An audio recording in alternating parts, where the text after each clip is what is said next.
As you know, in 2006, while nobody was looking, neither the Federal Reserve nor the Treasury, not Congress or even the White House, the American economy began a catastrophic descent as the early stages of the real estate crisis started taking shape.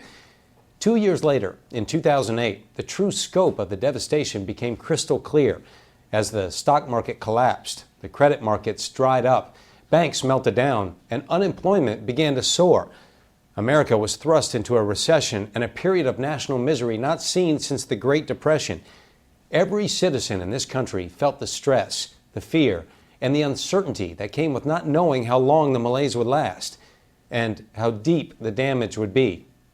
Well, we all know this story by now, but why were the people in Washington, whose sole responsibility was to prevent this kind of a meltdown, incapable of protecting us from this crisis? Why did the leaders of America allow our country to sink into this financial abyss? Where were their voices of reason? And what does the future hold for our great nation? Well, in the immediate future, we will continue to have a slow fall. Median housing prices dropped 8.2% in the last year. In fact, the beginning of 2011 brought about the worst single quarter in real estate since the recession began. But some people may get their hopes up once our market improves or at least flatlines.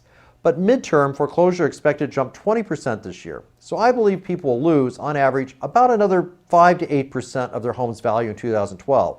Some places will be much worse and some will be better. And long term, we are going to witness a massive collapse, I believe even worse than the first. Right now, research shows that more than 1 out of every 4 homeowners is willing to walk away from their homes.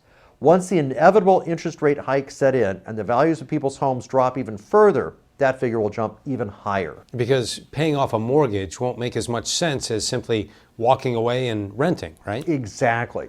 The scope of the damage will be determined by how high interest rates eventually go. Housing expert Robert Schiller believes home price could fall 25% in the next 5 years. I think it could be even worse.